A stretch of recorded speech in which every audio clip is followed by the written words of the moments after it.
Kali Sindh Parvati Chambal link परियोजना को लेकर सोनकच्छ विधायक डॉक्टर राजेश सोनकर द्वारा निकाली जा रही जल संगम पूजन यात्रा में हजारों ग्रामीण शामिल हो रहे हैं। वहीं विधायक सोनकर द्वारा विपक्ष के विधायक और अन्य जनप्रतिनिधियों पर कटाक्ष किए गए।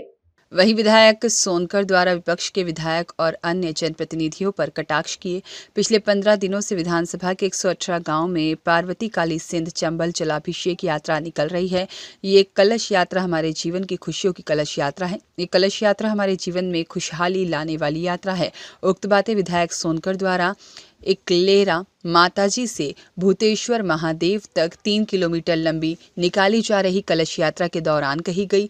विधायक सोनकर ने कहा कि विधानसभा के 52 गांवों को यह डर था कि यदि रणजीत सागर बांध बन गया तो हमारा क्या होगा, हम कहाँ जाएंगे। कांग्रेस के नेता आंख पर पट्टी बांधे बैठे रहे।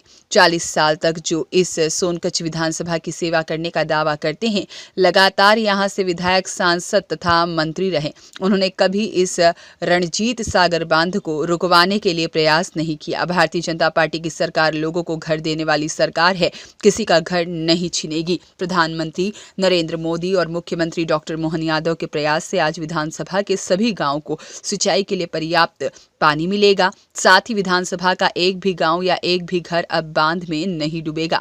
अतिथि के रूप में भाजपा जिला अध्यक्ष राय सिंह सेंधव, राजेश यादव, जिप अध्यक्ष लीलाबाई, भेरूलाल अटारिया और महेश पाटीदार, नरेंद्र सिंह राजपूत, मंडल अध्यक्ष नरेंद्र पाटीदार, साथ ही मदन सिंह धाकड़ और गौतम सिंह राजपूत, जुगनू गोस्वामी, धीरज सिंह सेंधव, सरपंच उपस्थित थे। 118 गाँव में चल रही है, जिसमें से आज हम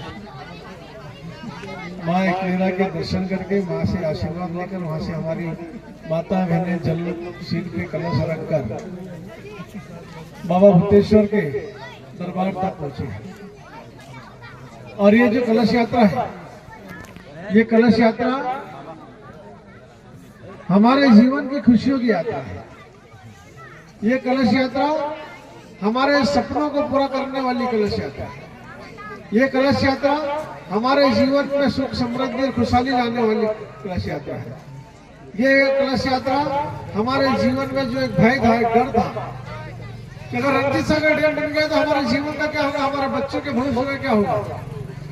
हमारी 2-2, 3-3 पीढ़ियों में जो परिश्रम करा, मेहनत करा, हमारे जीवन भर की कमाई लगाकर जो मकान बनाए, और मकान नहीं, मकान के साथ जो परिवार हमारे, क्योंकि मकान के साथ में जो परिवार, अगर मकान डूबता तो मकान के साथ साथ हमारा परिवार भी बिखर जाता। उसको बचाने की जो चिंता निरंतर हमारे एक परिवार के लोगों के मन में थी।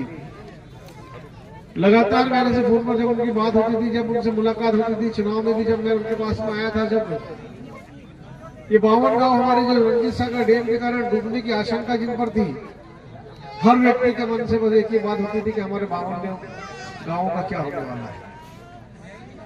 अगर गांव हमारे डूब गए तो हमारे भविष्य का क्या होगा, हमारे बच्चों के जीवन का क्या होगा। हम कल्पना कर सकते हैं उस त्रासदी का कि अगर वो दिन हमें देखना पड़ता तो क्या परिस्थिति हमारे यहाँ बनती है।